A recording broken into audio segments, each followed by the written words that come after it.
Welcome to Baby Boomer Tales. My name is Jim. Please visit our webpage, babyboomertales.com. Thank you for riding along today. Let's get right with this. First and foremost, I want everybody to be clear that I am not a historian. I just tell stories the way I remember them. And if you listen to this podcast very much, sometimes you'll hear me correcting a story that maybe wasn't put together correctly. I'm just doing the best I can with what I have in my noggin. But I want to talk about some of the law enforcement officers that were around during my childhood and my young adulthood. Probably right up to the time we left Colorado and moved to the great state of Kansas.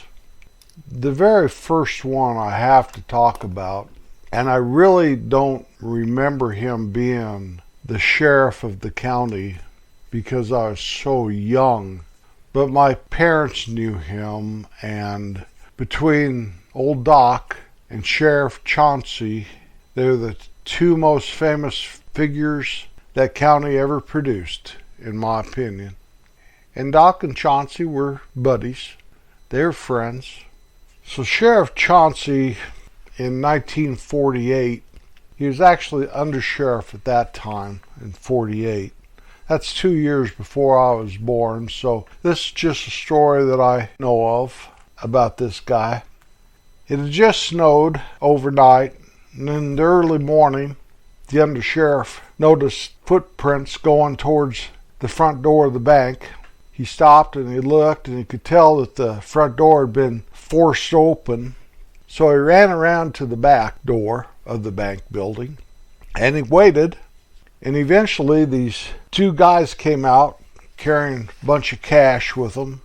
And old Undersheriff Chauncey plowed one right in the nose, right in the face, knocked him out. He hit him so hard.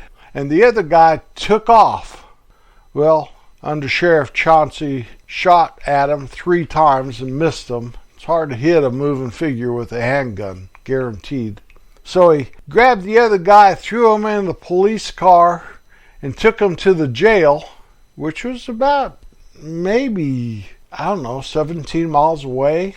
Threw him in jail, came back, and just by chance happened to see the other guy racing off.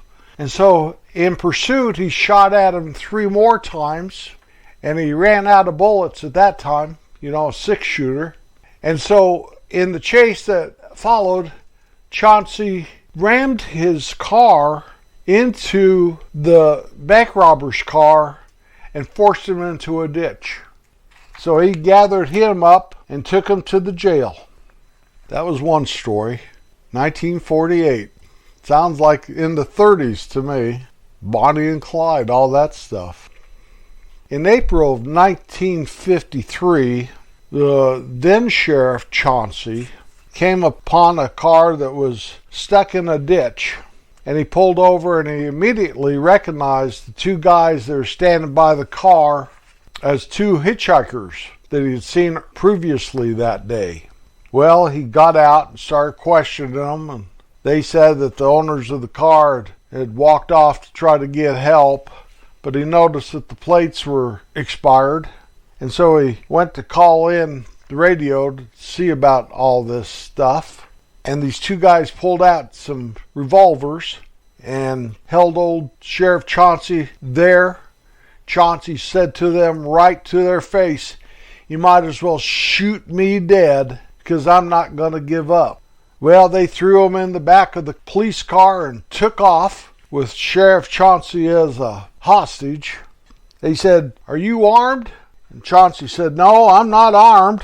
They said, "That's good, because we're not going to be taken alive." Well, they started to drive through the canyon, and Marshal Melvin from the town they were headed towards on the other side of the canyon saw them and started in pursuit, shooting at the car, and they were shooting back at Marshal Melvin. And Sheriff Chauncey was huddled down in the back of the seat, and they just one of them turned around once and Sheriff Chauncey shot him in the head, turned, and the other guy went to shoot Chauncey and he shot the other guy right in the head. For good measure, he shot them both again right in the head. And this car, they had been going through this high-speed chase all the way through the canyon with the river down below, rock wall on the right. And they both got shot right as they entered town, and the car cruised to a stop right in front of the funeral home. Those two guys were dead as a doornail. I think that is amazing, those two stories. There's more stories about Sheriff Chauncey, but I just picked those two because they're most familiar with me. Old Doc had to save Sheriff Chauncey's life before, been shot. So this is in the 40s and the 50s. Usually you associate that time with a more peaceful time. But up in rural mountains, which it was, I mean, my town didn't have many people, and the towns around it had fewer. But it was like the Wild West there. Sheriff Melvin, by the time I really knew who he was, I always just thought he was just some jolly old guy. I knew his son. And I knew him, I mean, from hanging out at the coffee shop and stuff. I didn't know he was such a hard-nosed lawman. A friend of both of theirs was Marshall Vern from my hometown. And you couldn't get much past old Vern. He'd drive around town in this green Ford Galaxy sedan. I think it had a cherry on top, if I remember right. He was a first-class town marshal if you ever wanted to know one. It was Vern. My mother and my aunts all worked for Vern's wife at the telephone office. They were all operators. That was back in the days of the switchboards, and you make a long-distance call, you had to call in at the operator. Everybody had party lines and all that stuff. Vern was a top-notch guy. I talked about him one time, how he busted me and a couple of my friends breaking into an old abandoned hotel. Vern knew how to handle situations, especially with 3 15-year-old dumb boys. That is a fact. Some of the great town marshals around those little towns in the county I was raised, besides Melvin and Vern, there was Ray in the lake town. There was Gene, who later, after Vern retired, was the town marshal there in my little town. There's a guy named Buster up at the Icebox town. There's some stories about him. He couldn't have been as bad as those stories say, but maybe he was. Maybe he was in the lake town too. I can't really remember. Huck became the county sheriff as I was a young man. I always felt like he was a good sheriff. There was one case there that never really ever could be solved, even though everybody knew who was guilty. It was a sad thing for our little town. Huck was right on it. It wasn't his fault. I volunteered to be part of the search party that Huck had assembled. State troopers that would come to our county always came in hot shots and soon realized that they had to live and work with these folks. And most of those state troopers were good guys once they got assimilated into the county. Several of them, I can remember stories, and I even experienced a couple of them when they were first new on the job there, how they were going to be hard-nosed.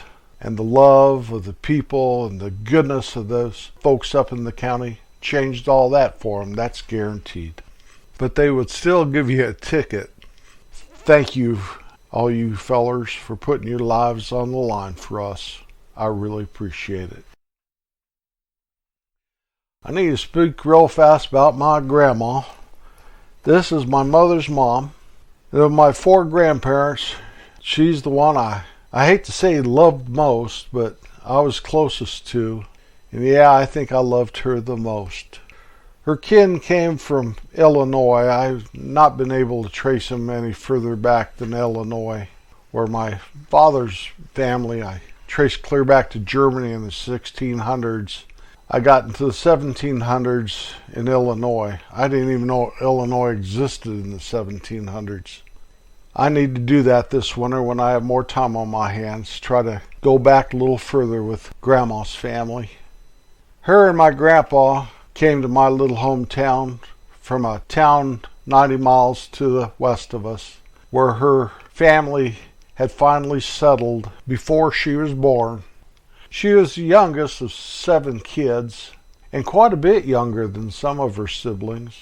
I knew 2 of her sisters that still lived in that little town west of us, made their lives there.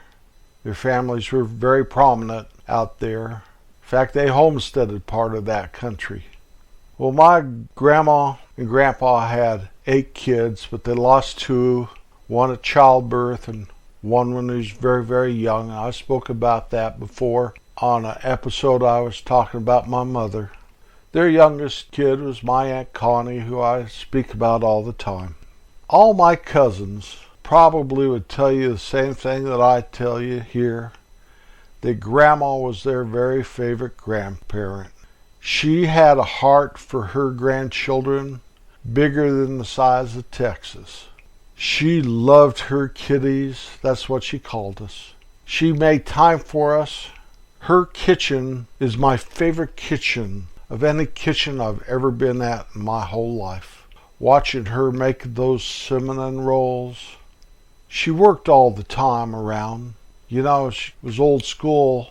We had a chicken house, but the chickens were gone by the time I can remember. She lived for 24 years after my grandpa passed away. Most of that was in that same house. It was a log house that when I was very, very young, I remember it being a log, but somewhere along the line, sometime in probably the mid to late 50s, they put siding on that house. I asked Connie why they never took that siding off later on. Connie explained to me that to make the siding lay right on the house, they had to saw a bunch of those logs, flatten them out so the log house wouldn't really look right if they took that siding off now. That lady raised me like she was my mother in a lot of ways. She was almost as close to me as my mother was. My mother was her oldest child. And the weird thing about all that was my mom and my grandma were pregnant at the same time in that little hometown. Mom with me and Grandma with Connie. I find that quite amazing. There's a bond there spiritually with Grandma that is tied to me so tight that even if I wanted to, I would not be able to shake that off. And I never want to shake that off. I embrace that. She has a special, big old place in my heart. I miss her very much. She had stories that went to the grave with her, and I wish that things like podcasts existed back then so I could have captured some of that. Grandma, I love you. I thank you for being the matriarch that was so full of love and kindness and compassion and caring that it carried forth with your children and your children's children.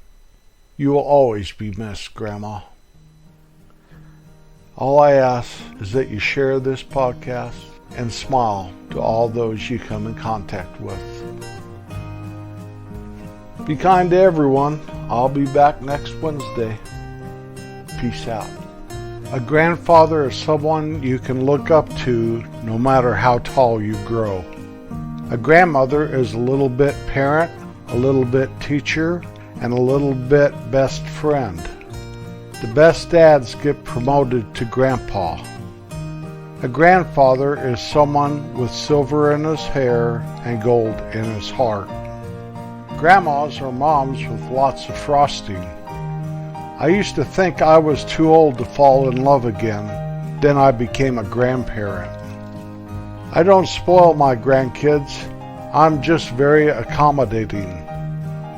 Grandparents are there to help the child get into the mischief they haven't thought of yet. You know you're a grandparent when you laugh when your grandkids do the same things that made you so angry when your kids did them.